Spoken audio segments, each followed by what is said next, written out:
Ce programme vous est présenté en partenariat avec la Mutuelle Saint-Martin, la santé partagée.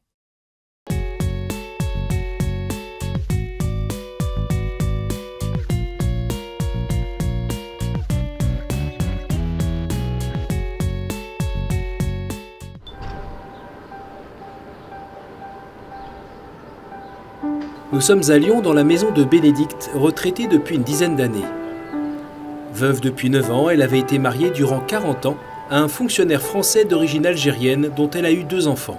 Je l'ai aimé, je l'ai épousé parce que je l'ai aimé. Il était touché par une bipolarité qui a été quasiment jusqu'au bout de la maladie. Il est décédé en 2006 d'une crise cardiaque radicale. Bénédicte est très engagée dans le travail des différentes associations caritatives, comme par exemple Lourdes Cancer Espérance. Il y a 3 ans, un pèlerinage à Lourdes, organisé pour les personnes malades par cette association, a permis à Bénédicte de rencontrer Michel, alors bénévole. On a passé 5 jours, côte à côte, à rouler notre ami commun, qui était aveugle.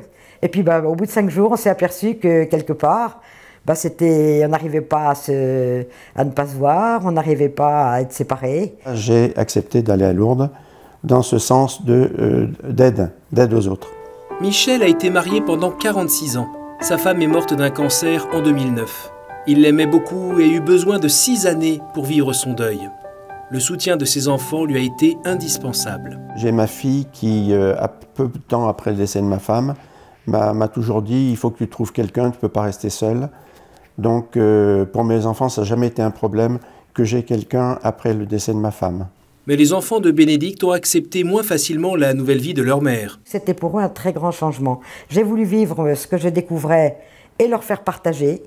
Et en fait, ça a été pour ma fille comme une trahison par rapport à son père. Et là, maintenant, je n'ai plus aucun problème. Pour Michel, c'est le tutoiement, c'est comment va Michel, bonne fête Michel. La vaisselle, en principe, je préfère faire la vaisselle. S'ils se sont ouverts leur cœur, c'est parce qu'ils ont retrouvé ensemble des valeurs et affinités communes. C'est un amour différent. On est très proches l'un de l'autre, vis-à-vis de l'église, vis-à-vis des pèlerinages, c'est des choses que je ne faisais pas avant. Je ne sais pas si on peut dire le mot amour, le mot attachement très fort, oui, très certainement.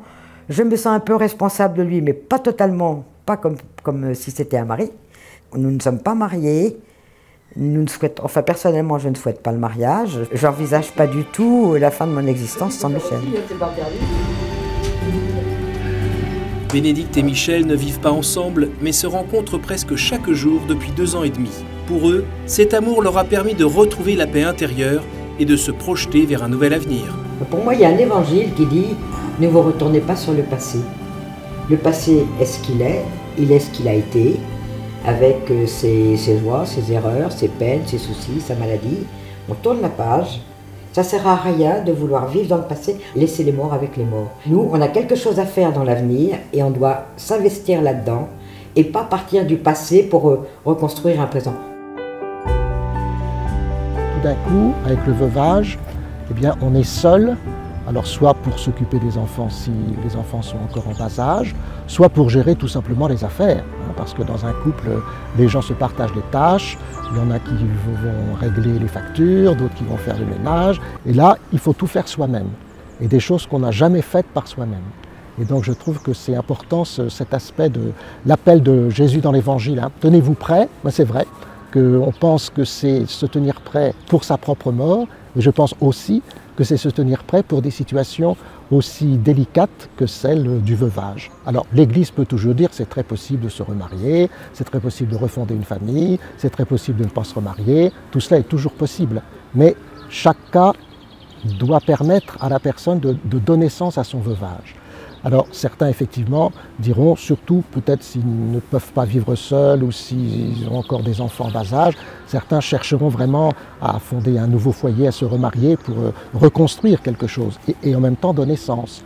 D'autres au contraire vont rester fidèles à leur époux défunt, même si le veuvage arrive parfois de bonne heure.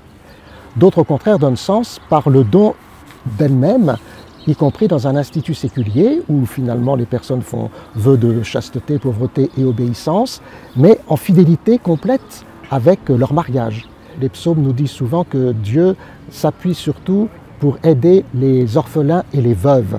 parce qu'à l'époque, notamment les veuves, elles ne vivaient qu'en dépendance de leur époux. Ce qui veut dire que la première chose, à mon avis, à faire, c'est de ne pas perdre confiance.